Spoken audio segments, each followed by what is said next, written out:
All right, well, today on Mr. Brian's Amazing World, we're up to fixing the backhoe. And basically, disaster happened and managed to hit a rock with the tire again, and these tires are totally shot. Been dry rotting a little bit, and God, I haven't done anything other than put plugs in them. And I guess the plugs are probably underneath this part. I'll show you later when I get this off there. It's a good slice about that long, and it's finally time to have to pull this apart. Now, problem I have here is these bolts haven't been taken off in, I don't know, 20 years. So I have to heat these suckers up.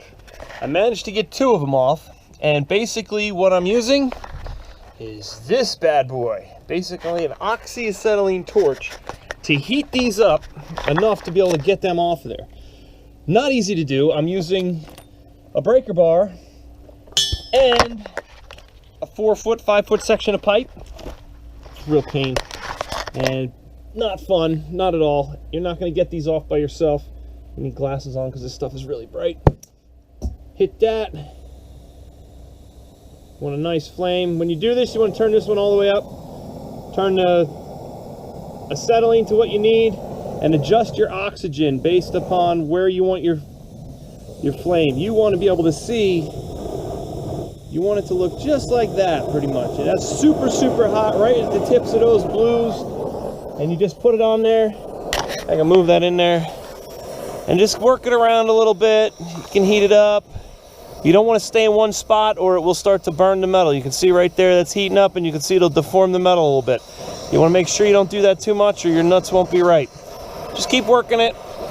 Go a little on this side, put a little bit on this side, maybe a little more back on this side, and you know, just keep going. Takes a little while. You pretty much want to get this whole thing glowing pretty red. This way it breaks all the rust free, and you'll be able to actually turn it. Now, even these other 2 that I got off, even after I got this, it took some serious pressure to be able to get that off there with the breaker bar. It's not fun, it's a pain in the butt, but thank God I have this torch. I mean, you kind of, at this point, I've tried everything to get these off, short of buying 3/4 inch stuff. Well, it's not fun. So what I'm going to try to show you how to do, once I get these stupid things off there, hopefully I can change this tire by hand. I don't know, I've never tried changing a backhoe tire by hand. Maybe I can do it, maybe I can't. The only thing holding me up right now is I need a new valve stem because that one leaks. It's kind of another reason I've been waiting to take this tire off. Had to put air in it almost every time I used it, and the valve stem would leak, and then, well, I hit that rock and that topped it all off. Can't win it all the time. But you can see it's starting to glow a little bit. Well, that side was. As you take that off, you can see the glow on there. So it's getting pretty darn hot. And you need that, well, quite red before you even try. This way everything comes off there. If you're not hot enough, you're going to probably break your tools. And you're already heating it up, so just take the time to get it all the way hot. And you really don't want to heat the stud. I'm heating the nut. The stud is where the strength is. So if you heat that stud up, it's not going to be as strong as it used to be. So you really don't want to change the structural, molecular strength of that stud. The nut, I'm not so concerned about. And even if we mess these nuts up, we can easily get another one. It's just a matter of getting it off there, really.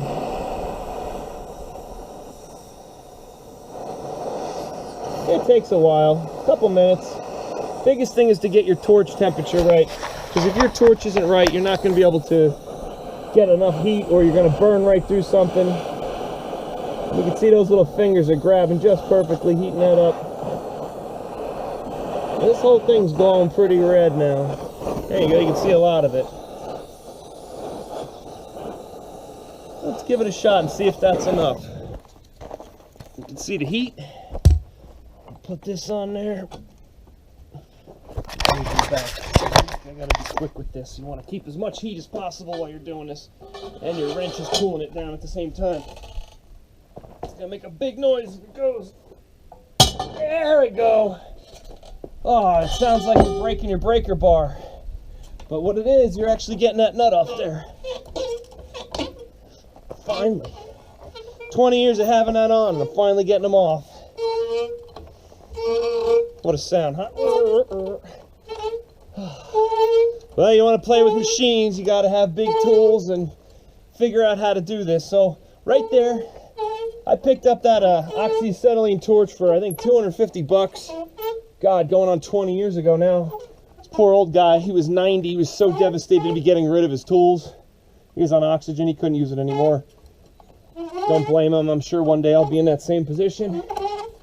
But over 20 years of having that, can't tell you how many awesome things we've done with it. We built the boiler with it, cutting all the metal and just doing this kind of stuff. When you need that, it's one of those tools that's indispensable.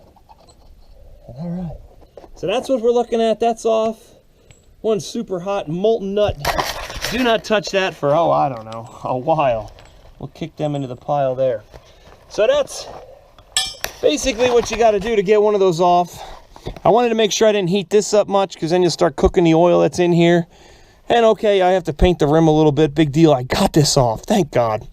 These are some serious nuts. They're 1 1/8 inch diameter nuts. So it's about as big as I really want to shoot with this breaker bar trying to pull off anyway. At least with 1/2 inch. So you can see all the dirt and debris in there that I got to clean out. Well, hopefully we can change this tire. Oh, good, I broke the bead off that side too. So this should come off pretty well. I'll show you some tricks on that. So follow along. Oh my God, so we got them. All 5 are off. Well, there's 2 on there, but they're broken free. Basically, we're done with the torch. I just figured I'd show you this. When you're done with your torch, you want to shut them off at the tanks and then open it up and let the gas run out of this. Reason being is if it sits in there with oxygen and acetylene in your tubes, these hoses, it will eat the inside of the hose. And basically, well, you know, nobody wants a hose that's not going to work. So that's the trick to these. And then you can shut them off. And I always do shut them off at the end when I'm done, just in case something bumps the tanks and it opens it back up. At least you don't lose the tank, because God forbid you need it and it's empty. That's a trick there. The other cool trick, I left this sitting on the ground because the weight of this machine will pinch this and not allow the wheel to rotate. And now that I have that off, I got this perfect little trick. Put it in 4-wheel drive, and that'll lock the axle for me. Now what I'm going to do,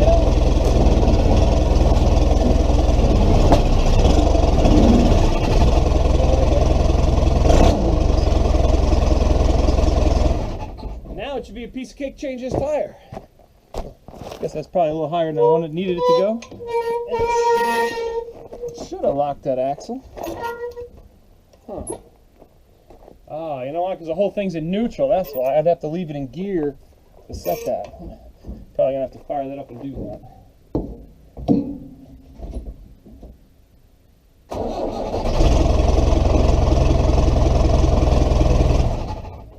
All right, now that it's in gear, I left it in gear.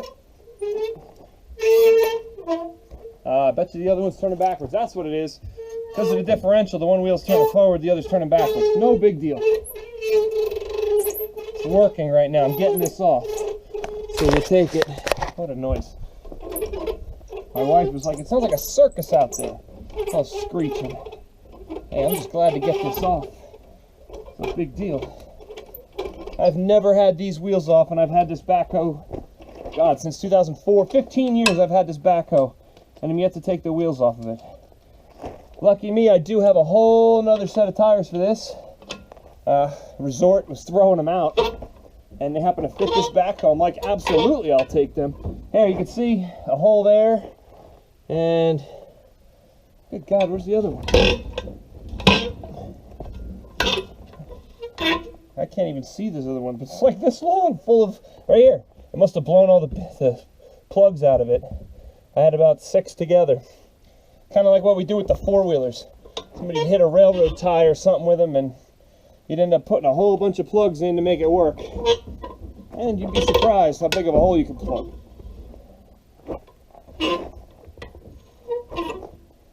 Oh, man.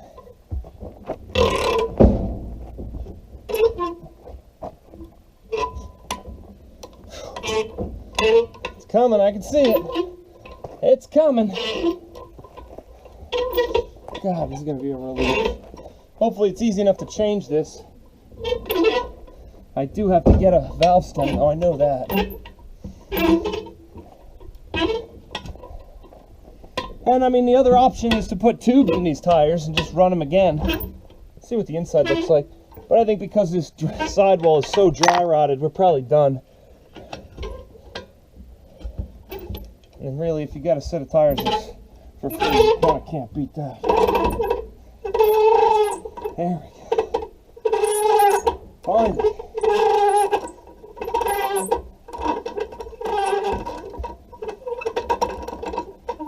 Whew, all right, here's the last one. Bet you this rim's hot. I don't want to touch it. Not so, oh yeah. It's pretty hot everywhere. Woo! There she is. All right. So now you can see what we're up against. I mean, these are serious lugs on there. And the fact that they're recessed and that's completely rusted into that. Yeah, it's not that bad. So that was rusted fast. Obviously they oblong through the years. And it's probably why they're so darn tight. And when in doubt, just crank them down some more. Wow. I actually feel like once I have this apart, I should probably pull this and take a look. No, we're not pulling that.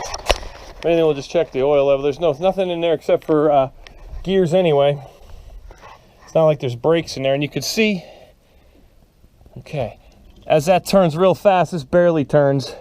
The whole set of gears. There's an axle in the middle and 3 gears that go around that. And as this turns, it makes this turn at a different ratio, probably like 1 to 3. Pretty cool. But oh, I'm all out of breath. But I got that off. And what would I do without that stupid propane or acetylene torch? Have some guy come here with the tools to fix this? Because nothing else was going to do it short of getting a bigger breaker bar. And wow, this thing's, it's on its last leg, but it's still working. Again, make sure you drain your hose out before and your gas before you wrap that up. And that's done, and now I can start changing that tire.